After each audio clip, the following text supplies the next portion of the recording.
Verse 5, Blessed are the meek, for they shall inherit the earth. When Jesus says that the meek will inherit the earth, he was speaking an incredibly countercultural truth to the people sitting on the hill in the middle of the village overlooking the Sea of Galilee. People just like you and I.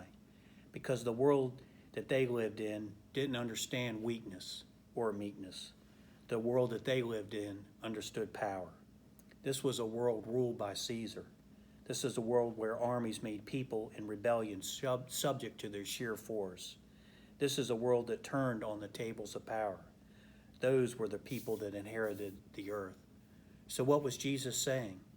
Well, the word meek from the original language was used to describe reining in a stallion. It is the idea of a horse being controlled by a bit or bridle. The horse is choosing to submit to authority. That is meekness. It's power under constraint. Meekness is not weakness. It's power under control. As the writer of Proverbs says, he who is slow to anger is better than the mighty, and he who rules his spirit than he who captures a city. Proverbs 16:32. In contrast, the individual who's not meek is likened to a city that is broken into and without walls. Proverbs 25:28. Meekness always uses its resources appropriately, unlike the out-of-control emotions that so often are destructive and have no place in a life of a believer. Meekness characterizes our Lord Jesus Christ. He always defended God's glory and ultimately gave himself in sacrifice for others. Jesus didn't lash back when criticized, slandered, or treated unjustly, but he did respond fittingly and firmly when God's honor was profaned or his truth was perverted or neglected. He twice cleansed the temple by force. We can read it in Matthew chapter 21 and John chapter 2.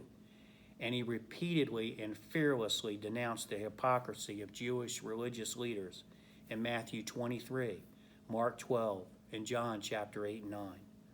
When his time of suffering came, however, Jesus submitted to the will of his Father and endured the abuse and murderous intentions of the hypocritical leaders.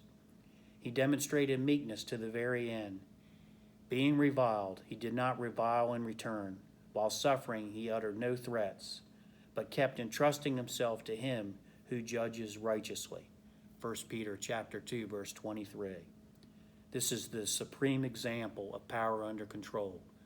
The Son of God, because of keeping his power under control, gave man the greatest victory that's ever been given. Jesus paved a way that you and I never have to be separated from him.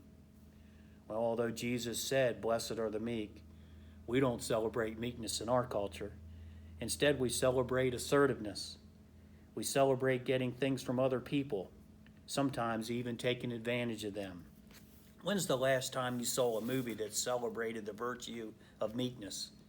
When's the last time the big build-up for the movie was the moment when the good guy meekly restrains himself, even though he was wronged? We don't go to a movie like that. We want to see a payback movie, in which the first half consists of bad things happening to the hero, and the last half consists of bad things that come to the people who did the bad things to the hero. That's what entertains us. That is what our culture celebrates. How different is that from what the Bible teaches? The Bible celebrates meekness. The biblical worldview says, last is first. Giving is receiving. Dying is living. Losing is finding. The least is the greatest. Meekness is a strength. The idea that we're living by God's truth, not by what our culture says, should make us filled with joy. Blessed are the meek, for they shall inherit the earth. Eagle's Nest, be safe.